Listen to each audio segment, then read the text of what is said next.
பிடிச்சிருந்தா ஒரு லைக் போடுங்க, ஹைலைட் பண்ணுங்க. நம்ம மறக்காம ஒரு சப்ஸ்கிரைப் பண்ணி பெல் பட்டனை கிளிக் பண்ணி வைங்க. ஆப்ஷன் ஹார்ட் சிம்பிள்னு ஒன்று இருக்கும், அதில் போயிட்டு ஒரு உங்களால் முடிஞ்ச அமௌண்ட்டை எனக்கு போடுங்க. வீடியோவை தொடர்ச்சியாக பாருங்கள், ஃபுல்லாக பாருங்கள். பிடிச்சிருந்தா ஒரு லைக்கும் கமெண்ட்டும் பண்ணுங்க, அது போதும் எனக்கு. ஏங்க இந்தாங்க இந்த மாதுளை ஜூஸ் குடிங்க. இல்லை பரவாயில்ல, நீங்கள் குடிங்க. ஏங்க உங்களுக்கு தான் அடிபட்டிருக்கு, நிறைய ரத்தம்லாம் போயிருக்கு, அதுக்காக தான் மாதுளை ஜூஸ் வாங்கிட்டு வந்தேன். இந்தாங்க குடிங்க. ஏங்க நீங்கள் சாப்பிட்டீங்களா? ஆ நான் சாப்பிட்டேங்க, சாப்பிட்டேன். எங்கள் அப்பா கிட்ட பேசிட்டீங்களா? எப்போ வரேன்னு சொன்னார்? ஆ சொல்லிட்டேன், வர சொன்னார், வந்துட்டு இருப்பார். ம் சரிங்க.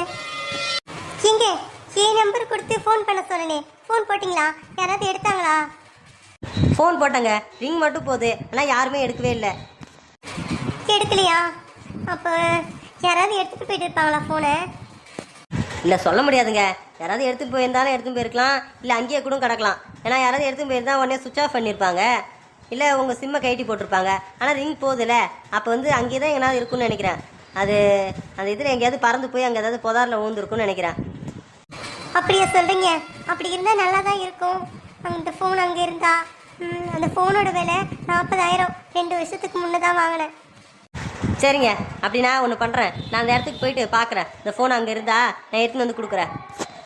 இல்லை பரவாயில்ல விடுங்க, நீங்கள் எவ்வளோதான் எனக்காக உதவி செய்வீங்க. நான் எங்கள் அப்பா கிட்ட சொல்லி பார்க்க சொல்கிறேன், நீங்கள் உங்கள் வேலையை பாருங்கள்.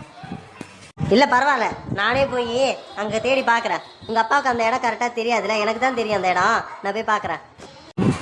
சரிங்க, சரி முடிஞ்சால் பாருங்கள். உங்களை ரொம்ப வேலை வாங்குற மாதிரி எனக்கு தெரியுது. அதெல்லாம் ஒன்றும் இல்லைங்க, அதெல்லாம் ஒரு சின்ன உதவி தானேங்க. இன்றைக்கி நான் உங்களுக்கு செய்கிறேன்னா எனக்கு என்னைக்காவது எதாவது ஆச்சுன்னா முகம் ஊர் பேர் தெரியாதவங்க எனக்கு யாராவது உதவி செய்வாங்க, அதான் வாழ்க்கை. நீங்கள் சொல்கிறது சரிதான். நான் தான் ஒரு லூஸு, உங்களை போய் தப்பாக புரிஞ்சு என்னென்னமோ பேசிட்டேன். அதெல்லாம் மனசில் வச்சுக்காம என்கிட்ட இவ்வளோ தூரம் உட்காந்து பேசி எனக்காக இவ்வளோ உதவி செய்கிறீங்க. என்னங்க பண்ணுறது, நீங்கள் அந்த நேரத்தில் தப்பாக என்னை புரிஞ்சுக்கிட்டீங்க. அது ஒன்றும் தப்பு சொல்கிறதுக்கு இல்லை. மற்றவங்க பார்வை அந்த சூழ்நிலை எப்படி இருக்கோ அந்த மாதிரி நம்ம மைண்டு யோசிக்கும். அந்த மாதிரி தான் நீங்களே என்ன நினச்சிட்டீங்க. சரி விடுங்க, இப்போ புரிஞ்சுக்கிட்டீங்களே என்ன, அது போதும். சரிங்க, நீங்கள் இந்த ஜூஸை குடிங்க, நான் வெளியே போயிட்டு ஃபோன் பண்ணி பார்க்குறேன். ஏன்னா உங்கள் அப்பாவுக்கு எந்த இடம் தெரியாதுல்ல, நான் அவரை கூப்பிட்டு வரேன். ஆ சரிங்க. அம்மாடி ரம்யா, இப்போ பரவாயில்லையா உனக்கு? நல்லா இருக்குப்பா. என்னம்மா ரம்யா, நீ ரோட்டில் பார்த்து போகக்கூடாது. அப்பா பார்த்து தான்ப்பா போனேன், நான் ஓரமாக தான் போனேன். அந்த கார்காரன் தான் வேகமாக வந்து என்ன இடிச்சிட்டான்ப்பா. என்னமோ போமா, இப்படி ஆயிடுச்சு. சரி, ஒன்றும் பெருசாக காயம் இல்லைல்ல? அங்கிள் பரவாயில்ல, ஒன்றும் பெருசாக எந்த காயமும் இல்லை. லைட்டாக அங்கங்கே அடிபட்டிருக்கு, தலையில் கொஞ்சம் பெருசாக காயப்பட்டிருக்கு, அவ்வளோதான். அப்பா எனக்கு அடிப்பட்ட உடனே அங்கேருந்து ஆட்டோவில் ஹாஸ்பிட்டலுக்கு கொண்டு வந்து சேர்த்தது இவர் தான்ப்பா.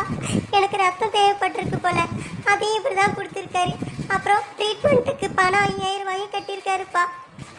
தம்பி ரொம்ப நன்றிப்பா, எங்கேயோ கடவுள் போல் வந்து என் பொண்ணை காப்பாற்றிருக்க. அங்கிள் விடுங்க அங்கிள், இதெல்லாம் ஒரு சின்ன உதவி தானே. இல்லைப்பா தம்பி, உனக்கு பெரிய மனசு, அதனால் இது சின்ன உதவின்ற. ஆனால் இது எங்களுக்கு பெரிய உதவிப்பா. யாருமே இல்லாத இடத்துல நீ உடனே ஹாஸ்பிட்டலில் கொண்டு வந்து சேர்த்துருக்கல. நீ சேர்க்கலாம் இன்னும் எவ்வளோ ரத்தம் போயிருக்குமோ, என்ன பெரிய பிரச்சனை வந்திருக்குமோ, என் பொண்ணோட உயிருக்கே கூட ஆபத்தாயிருக்கலாம். நீ சரியான நேரத்தில் இருந்து கடவுள் போல் காப்பாற்றிருக்க. இதை நாங்கள் என்றைக்குமே மறக்க மாட்டோம்ப்பா. அப்பா நான் உங்ககிட்ட சொல்லியிருந்தேன்ல, ஒருத்தவன் ரொம்ப வம்பு பண்ணுறான், என்னை இடிச்சிட்டான், அப்புறம் வந்து என் கொடையை திருட்டு என்கிட்டே வம்பு பண்ணுறான், உன் மேலே கேஸ் கொடுக்கணும்னு சொல்லியிருந்தேன்ல, அது இவர் தான்ப்பா. அடப்பாவமே, உண்மையாலுமே இந்த பொண்ணு கேஸ் கொடுக்க போகிறதா சொல்லிட்டு போயிருக்கேன். நான் கூட இதை விளையாட்டுக்கு நினச்சேன். உங்கள் அப்பா கிட்ட கூட சொல்லியிருக்கு பாரா. ரம்யா, உனக்கு நல்லவங்க யார் கெட்டவங்க யார் கூடமா கண்டுபிடிக்க தெரியல. இவ்வளோ நல்ல மனசு உள்ள இந்த தம்பி மேலே நீ கேஸ் கொடுக்கலான்னு பார்த்த. என்னம்மா போமா நீ. அதான்ப்பா, அது இப்போதான் நான் ரியலைஸ் பண்ணுறேன், தப்பாக புரிஞ்சுக்கிட்டேன் அவரை. தம்பி, என் பொண்ணு இதுக்கு முன்னே உங்ககிட்ட ஏதாவது தப்பாக பேசியிருந்தா மன்னிச்சிருப்பா, அதெல்லாம் மனசில் வச்சுக்காத. அங்கிள் அதெல்லாம் நான் அப்பயே மறந்துட்டேன் அங்கிள். அப்பா அவருக்கு 5,000 பணம் கொடுப்பா. தம்பி உங்ககிட்ட ஜிபே இருக்குல்ல? ஆ இருக்குது அங்கிள். உங்ககிட்ட ஒரு ஃபோன் பேசுனல அந்த நம்பர் தான். சரிப்பா, சரி சரி, நான் அதில் உனக்கு 5000 பணத்தை போட்டுறேன். என்ன பேர் காமிக்கும்? பாண்டியன்ட்டு பேர் காமிக்கும் அங்கிள். சரிப்பா, நான் ஜிபேயில் பணம் போட்டுடுறேன் 5000 ரூபாயை. ஆ சரிங்க அங்கிள். சரிப்பா தம்பி, இதுக்கப்புறம் என் பொண்ணை நான் பார்த்துக்கிறேன். இது வரைக்கும் இருந்து என் பொண்ணை பார்த்துக்கிறதுக்கு நன்றிப்பா. நீ போயிட்டு வாப்பா. ஆ சரிங்க அங்கிள், போயிட்டு வரேங்க. ம், போயிட்டு வாங்க. ரம்யா இருமா, நான் ஒரு போய் வழி அனுப்பிட்டு வரேன். ம், சரிப்பா. வேற கலர் கொடுத்துருக்கலாமோ? இந்த கலர் அந்த அளவுக்கு எடுக்கவே இல்லை. சரி போட்டாச்சு, அப்புறம் என்ன பண்ண முடியும்? இதுக்கு மேலே ஏதாவது டிசைன் கொடுக்கலாமா? அம்மாடி ரேணுகா, கோலமே போட்டியா நீ? அத்தை வாங்க அத்தை. ஆமா, நானே தண்ணி தெளிச்சு வாசல பெருக்கி கோலம் போட்ட அத்தை. நான் சாப்பிட்டு கொஞ்ச நேரம் தூங்கி ஏந்து போக சொல்லிட்டு படுத்தம்மா.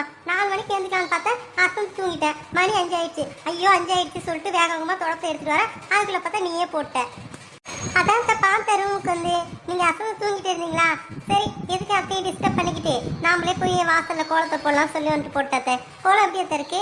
நல்லா இருக்கா? ம், நல்லாதாம்மா இருக்கு. கலர் தான் வேற கொடுத்துருக்கலாம். ஆமா அத்தை, அதுதான் நானும் யோசிச்சுட்டு இருந்தேன். வேற கலர் இல்லை, இந்த ஒரு கலர் தான் இருந்துச்சா, சரின்ட்டு போட்டேன். நான் அவரை மாற்றி விட கடைக்கு போனேன்லம்மா, அப்போ வாங்கிட்டு வரேன். நான் போகிற வழியில ஒரு கோலமாவு கடை இருக்குது, அங்கே எல்லா கலரும் இருக்கும். நம்ம காசும் நல்லா கம்மியான கிடைக்கும். ம் சரிங்க அத்தை, வாங்கிட்டு வாங்க. எல்லா கலர்லையும் வாங்கிட்டு வாங்க.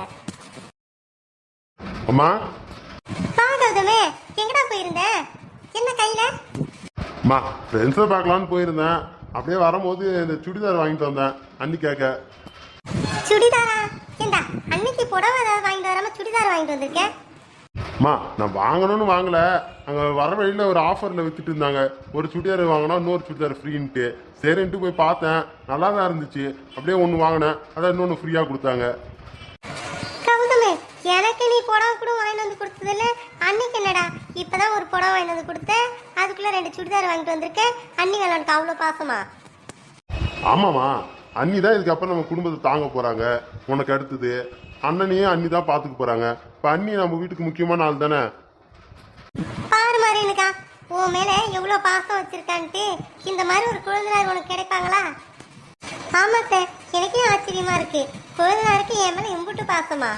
குழந்தைனாரே, உங்களை நான் நல்லாவே பாத்துக்கிறேன், நீங்க கவலையப்படாதீங்க. உங்க அம்மா எப்படி உங்களை பாத்துக்கிறாங்களோ அதே மாதிரி நானும் உங்களை பாத்துக்கிறேன். அம்மா இந்தாம்மா, இதை அன்னிக்கிட்ட கொடு.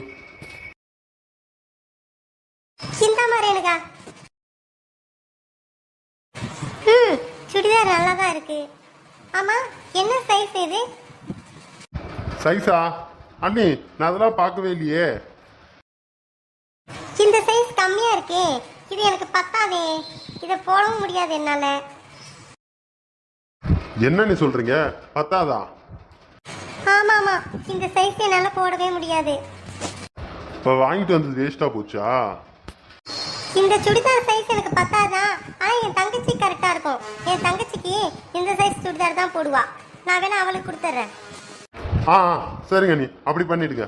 நீங்க அவங்களுக்கு கொடுத்துருங்க, நான் இன்னொரு நாள் உங்களுக்கு உங்க சைஸுக்கு நான் வாங்கிட்டு வரேன். சரி, நான் இதை போய் எடுத்துட்டு போய் வச்சுட்டு வரேன்.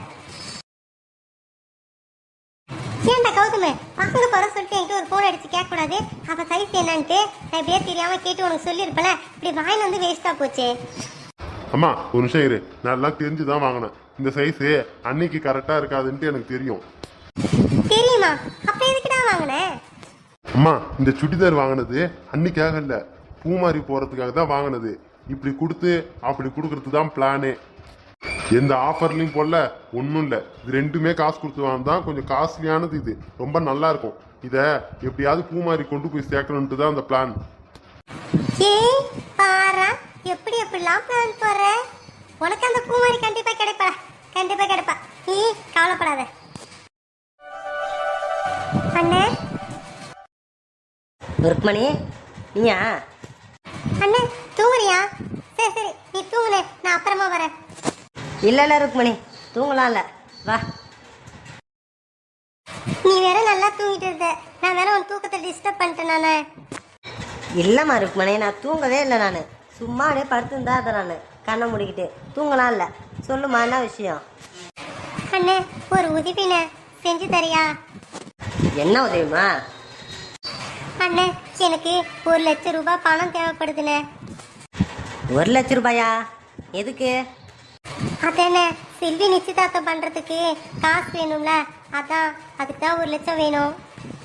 1,00,000 ரூபாயா? 1,00,000 ரூபாய்க்கு என்ன செலவு பண்ண போற நீ? அண்ணே, நிறைய செலவு இருக்குண்ணே. கல்யாணத்தை தான் அவங்க பார்க்க போறாங்க. நம்ம நிச்சயதார்த்தத்தை கொஞ்சம் கிராண்டா நல்லா பண்ணணுண்ணே. அவங்க எவ்வளோ பெரிய ஃபேமிலி, அதுக்கு தானே 1,00,000 தேவைப்படுதுண்ணே. சரிம்மா ருக்மணி, என்கிட்ட எது 1,00,000? நானே இப்பதான் கண்ணை ஒன்றா வாங்கி ரேணுகா கல்யாணம் பண்ணி கொடுத்துருக்கேன். என்கிட்ட இல்லையே. அண்ணே, நான் உங்ககிட்ட கேட்கலண்ணே, கடனா வட்டிக்கு வாங்கி கூடாண்ணே எங்கேயாவது. ருக்மணி, நான் ரேணுகா கல்யாணத்துக்காக நிறைய இடத்த கடன் வாங்கி வச்சிருக்கேன். நான் எங்கள் முதலாளிகிட்டே 50,000 வாங்கியிருக்கேன். அது இல்லாமல் ஒரு தண்டல் ஒன்று வாங்கி வச்சுருக்கேன். அப்புறம் வந்து நகலாம் அடமானத்தில் இருக்குது, அதுக்கு மாதம் மாதம் வட்டி கட்டுறேன். அப்புறம் ஒரு 50,000 ஒரு ஆளுகிட்ட கடன் வாங்கியிருக்கேன். நானே இவ்வளோ வாங்கியிருக்கேன். இப்போ மறுபடியும் நான் எப்படி வாங்க முடியும்? அண்ணே, எப்படியாவது வாங்கி கொடுண்ணே, நான் மாசம் மாசம் கட்டிடுறேன். இந்த நிச்சயதார்த்தம் முடிஞ்சு கல்யாணம் முடிஞ்சதுக்கு அப்புறம் என் பொண்ணு அங்கே போயிடுவா. அதுக்கப்புறம் மாப்பிள்ளை கிட்ட இருந்து வாங்கி காசை கொடுப்பானே, நான் அதை வாங்கி கொடுத்துட்டு நீ அப்படியே உடனே முடிச்சிடலாம் அந்த கடனை. ஏன் நீ சேர்த்து வைக்கலையா செல்வி கல்யாணத்துக்காக? அண்ணே, பவுன்லாம் இருக்குதுண்ணே, அதெல்லாம் செஞ்சிருவேன். இப்போ இந்த நிச்சயதார்த்தத்துக்கு மட்டும்தான் எனக்கு இப்போ காசு தேவைப்படுது. மீதி செலவுக்குலாம் காசு இருக்குண்ணே. சரிம்மா ருக்மணி, சரி ஒரு 50,000 நான் முடிஞ்சா அப்படியாவது வாங்கி கொடுக்குறேன். இந்த 50,000த்தில் நிச்சயதார்த்தத்தை முடிச்சுரு. அண்ணே, 50,000 பண்ண முடியாதுண்ணே, எப்படியாவது 1,00,000 மட்டும் வாங்கி கொடுண்ணே. என்னண்ணே நீ? ருக்மணி, எல்லாம் புரிஞ்சுதான் நீ கேட்குறியா? 1,00,000 ரூபான்றது பெரிய தொகை. அதுக்கு மாதம் மாதம் நீ எப்படி பணம் கட்டுவ? நீ என்ன வேலைக்கு போறியா? இல்லை உன் பொண்ணு வேலைக்கு போகிறாளா? உன் பையன் தான் வேலைக்கு போகிறா? யாரும் வேலைக்கே போகல, எப்படி நீ கட்டுவ? அண்ணே, அதெல்லாம் கட்டிடலாண்ணே. அதான் என் பொண்ணு அங்கே போயிடுவான்னு சொல்கிறேன்ல, அவங்ககிட்ட இவ்வளோ பணம் இருக்குது. அதுக்கப்புறம் என் பொண்ணு அங்கேருந்து எப்படியாவது வாங்கி கொடுப்பா, அதை வச்சு கட்டிடலாண்ணே. அப்புறம் வருஷம்லாம் வரும்ல, அதை வச்சு கூட அடைச்சிக்கலாம். சரி ருக்மணி, சரி நான் வாங்கி கொடுக்குறேன். ரொம்ப நன்றிண்ணே. சரி, சீக்கிரமாக வாங்கி கொடுண்ணே. ம், சரிம்மா.